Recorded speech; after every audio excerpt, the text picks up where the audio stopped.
आज हम ब्रिटेन का संविधान के अंतर्गत अध्ययन करने जा रहे हैं मंत्रिमंडल का गठन और महत्व। ब्रिटिश संविधान के अंतर्गत सर्वप्रथम हमने ब्रिटिश संविधान की विशेषताओं का अध्ययन किया था। जब हम ब्रिटिश संविधान की विशेषताओं का अध्ययन कर रहे थे तो मैंने आपको बताया था कि ब्रिटेन में संसदीय शासन प्रणाली है। अब क्योंकि ब्रिटेन में संसदीय शासन प्रणाली है तो संसदीय शासन प्रणाली की यह विशेषता होती है कि उसमें दो प्रकार की कार्यपालिकाएं होती हैं, एक नाममात्र की कार्यपालिका और दूसरी वास्तविक कार्यपालिका। जब हम इससे पहले के लेक्चर में अध्ययन कर रहे थे सम्राट और उसकी शक्तियां, तो मैंने आपको बताया था कि सम्राट ब्रिटेन का एक औपचारिक प्रधान मात्र है, यानी कि दो कार्यपालिका होती हैं, नाम मात्र की और वास्तविक, और जो सम्राट है वो वहाँ की नाम मात्र की कार्यपालिका का अध्यक्ष है और वास्तविक शक्तियाँ प्रधानमंत्री और उसके कैबिनेट के पास होती हैं। तो आज इस चैप्टर के अंतर्गत हम अध्ययन करेंगे कि ब्रिटेन में मंत्रिमंडल का गठन कैसे होता है, उसके क्या महत्व हैं। यानी कि ब्रिटिश शासन व्यवस्था में कैबिनेट का क्या महत्व है, उसका आज हम अध्ययन करने जा रहे हैं। जैसा कि मैंने अभी आपको बताया कि ब्रिटेन में संसदीय शासन प्रणाली है और संसदीय शासन प्रणाली में कार्यपालिका का एक औपचारिक प्रधान होता है तथा दूसरा कार्यपालिका का वास्तविक प्रधान, और जो सत्ता का प्रयोग या शासन चलाने की जो शक्तियां हैं यद्यपि औपचारिक प्रधान के नाम से होती हैं, लेकिन वास्तव में उन शक्तियों का प्रयोग प्रधानमंत्री और उसके मंत्रिमंडल के द्वारा किया जाता है। ठीक है, अर्थात कि जो वहाँ की कैबिनेट है जिसके अंतर्गत प्रधानमंत्री और उसका मंत्रिमंडल शामिल है, वह ब्रिटेन में शासन चलाने की शक्तियों का वास्तविक रूप से प्रयोग करता है। दूसरे शब्दों में हम कह सकते हैं कि ब्रिटेन की जो कार्यपालिका शक्ति है, कार्यपालिका शक्ति का प्रयोग प्रधानमंत्री और उसके मंत्रियों के द्वारा किया जाता है। सम्राट केवल नाम मात्र का अध्यक्ष है। सम्राट के नाम से यद्यपि शक्तियों का प्रयोग होता है, लेकिन वास्तविक शक्तियों का प्रयोग प्रधानमंत्री और मंत्रिमंडल के द्वारा किया जाता है। अब मैं कुछ विद्वानों की कोटेशन के माध्यम से बताना चाहूँगी कि ब्रिटिश शासन में कैबिनेट का क्या महत्व है। और आज जिन कोटेशंस को यहाँ मैं जिनकी चर्चा करने जा रही हूँ, अक्सर परीक्षा में उनसे संबंधित प्रश्न भी पूछे जाते हैं, तो आप इन्हें समझने का प्रयास करें।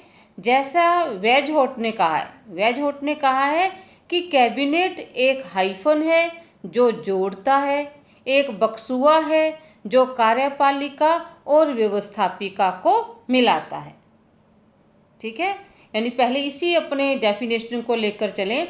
वेजहोट क्या कहते हैं कि कैबिनेट एक हाइफन या बक्सुआ है जो कार्यपालिका और व्यवस्थापिका को जोड़ता है। एक बार पुनः मैं आपको समझाना चाहूँगी कि ब्रिटेन में संसदीय शासन प्रणाली है और संसदीय शासन प्रणाली में लोक सदन में जिस राजनीतिक दल को बहुमत प्राप्त होता है उसी राजनीतिक दल में से प्रधानमंत्री और उसका मंत्रिमंडल का निर्माण किया जाता है। कहने का अभिप्राय क्या है कि जो प्रधानमंत्री और मंत्रिमंडल जो कार्यपालिका का नेतृत्व करते हैं वो व्यवस्थापिका के भी सदस्य होते हैं। यानी कि व्यवस्थापिका का जो निम्न सदन है, जिसे इंग्लैंड में लोक सदन या फिर कॉमन सभा कहा जाता है, तो कॉमन सभा के बहुमत प्राप्त दल के नेता को प्रधानमंत्री बनाया जाता है और प्रधानमंत्री की सिफारिश से अन्य सम्राट अन्य व्यक्तियों को मंत्री बनने के लिए आमंत्रित करता है। तो कैबिनेट क्या हो गई, एक हाइफन बक्सुआ जो कार्यपालिका और व्यवस्थापिका को आपस में जोड़ती है। इसी तरह लॉवेल ने क्या कहा है, राजनीतिक मेहराब की आधारशिला कहा है। राजनीतिक मेहराब की आधारशिला कैसे हो गई, समस्त कार्यपालिका संबंधी कार्य, या हम कह सकते हैं कि शासन को चलाने से संबंधित समस्त शक्तियों का प्रयोग प्रधानमंत्री और मंत्रिमंडल के द्वारा किया जाता है, इसलिए इसको राजनीतिक मेहराब की आधारशिला भी कहा जाता है। इसी तरह रैमजे मेयर ने क्या कहा है कि कैबिनेट राज्य के जहाज का परिचालक चक्र है, यानी कि जो राज्य है, राज्य की तुलना किससे की है, जहाज से, और कैबिनेट कौन है, कैबिनेट उसको चलाने वाला चक्र है। यानी कि राज्य किसके माध्यम से चलता है, राज्य कैबिनेट के माध्यम से ही चलता है। सर जॉन मैरियट ने क्या कहा है कि कैबिनेट वह धुरी है जिस पर संपूर्ण प्रशासन चक्र घूमता है। जैसे एक धुरी के ऊपर संपूर्ण चक्र घूमता है, तो धुरी क्या है, कैबिनेट, और जो समस्त प्रशासन है उसके इर्द गिर्द ही घूमता है, अर्थात समस्त प्रशासनिक कार्यों का संपादन कैबिनेट के द्वारा ही किया जाता है। तो इन विद्वानों की परिभाषाओं के माध्यम से आपको स्पष्ट हो गया होगा कि इंग्लैंड की राजनीतिक व्यवस्था में कैबिनेट का क्या महत्व है। देखिए, ब्रिटिश शासन व्यवस्था में कैबिनेट का महत्व पिछली 2 सदियों से चला आ रहा है, और वर्तमान समय में जब सभी देशों में लगभग कार्यपालिका अधिक शक्तिशाली है, तो ब्रिटेन में भी हम देखते हैं कि कार्यपालिका अधिक शक्तिशाली है और व्यवहार में संसद की शक्तियां कम हो रही हैं और कार्यपालिका की शक्तियों में बढ़ोतरी हो रही है। हम चाहे अमेरिका के संविधान का अध्ययन कर लें या भारत के संविधान का अध्ययन कर लें, एक बात स्पष्ट है कि लगभग विश्व के सभी देशों में कार्यपालिका व्यवस्थापिका की तुलना में अधिक शक्तिशाली बनती जा रही है, और यही चीज़ हमें इंग्लैंड में भी नज़र आती है। इंग्लैंड में भी जो कार्यपालिका है वो व्यवस्थापिका की तुलना में अधिक शक्तिशाली है। अब आता है, जिस हम मंत्रिमंडल को डिस्कस कर रहे हैं, क्या अभिप्राय क्या है मंत्रिमंडल से। देखिए, मंत्रिमंडल का आशय उस राजनीतिक समिति से है जो प्रधानमंत्री के नेतृत्व में कार्यपालिका शक्तियों का प्रयोग करती है। सबसे पहले आप ये देखिए कि मंत्रिमंडल का गठन कैसे होता है, मंत्रिमंडल का निर्माण कैसे होता है। वैसे मैं आपको स्पष्ट भी कर चुकी हूँ, एक बार दोबारा बता रही हूँ कि वहाँ इंग्लैंड में पार्लियामेंट है, ठीक है, जिसे हम संसद भी कहते हैं। पार्लियामेंट के 2 सदन हैं, एक का नाम है कॉमन सभा और दूसरे का नाम है लॉर्ड सभा। कॉमन सभा निम्न सदन है और लॉर्ड सभा उच्च सदन है। तो कॉमन सभा के जो इलेक्शन है, निर्वाचन है, वो 5 वर्ष के पश्चात होते हैं, और जब कॉमन सभा का इलेक्शंस होते हैं तो उसमें जिस राजनीतिक दल को, वैसे वहाँ पर इस समय इंग्लैंड में 2 प्रमुख राजनीतिक दल हैं, तो इलेक्शन के समय जिस राजनीतिक दल को स्पष्ट बहुमत प्राप्त होता है, उस दल के नेता को सम्राट प्रधानमंत्री बनने के लिए आमंत्रित करता है, या हम कह सकते हैं कि सम्राट के द्वारा प्रधानमंत्री पद प्रदान किया जाता है। देखिए, एक बात और क्लियर है कि जो प्रधानमंत्री है, यद्यपि सम्राट उन्हें प्रधानमंत्री पद प्रदान करता है, लेकिन सम्राट अपनी इच्छा से प्रधानमंत्री पद नहीं देता। वह किसे बनाएगा प्रधानमंत्री, जिस राजनीतिक दल को कॉमन सभा में स्पष्ट बहुमत प्राप्त है। और प्रधानमंत्री बनने के बाद जो उस राजनीतिक दल के जो सदस्य विजयी होते हैं उन्हीं में से प्रधानमंत्री की सिफारिश पर सम्राट उन्हें मंत्री बनने के लिए आमंत्रित करता है। तो इस प्रकार किसका गठन हो जाता है? मंत्रिमंडल का गठन होता है। देखिए, लोक सदन के बहुमत दल के नेता को सम्राट द्वारा प्रधानमंत्री पद प्रदान किया जाता है और प्रधानमंत्री सिद्धांततः संसद सदस्यों में और व्यवहार में सामान्यतः अपने ही राजनीतिक दल के संसद सदस्यों में से अपने सहयोगियों का चुनाव करता है। यानी कि वो जिन सदस्यों को लेता है कॉमन सभा में से, वो उसी राजनीतिक दल के ही मेंबर होते हैं। वो दूसरे राजनीतिक दल के लोगों को नहीं ले सकता। क्यों नहीं ले सकता? क्योंकि वहाँ पर संसदीय शासन प्रणाली है। संसदीय शासन प्रणाली में बहुमत की सरकार होती है। जिस राजनीतिक दल के पास बहुमत होता है वही शासन सत्ता को संभालता है।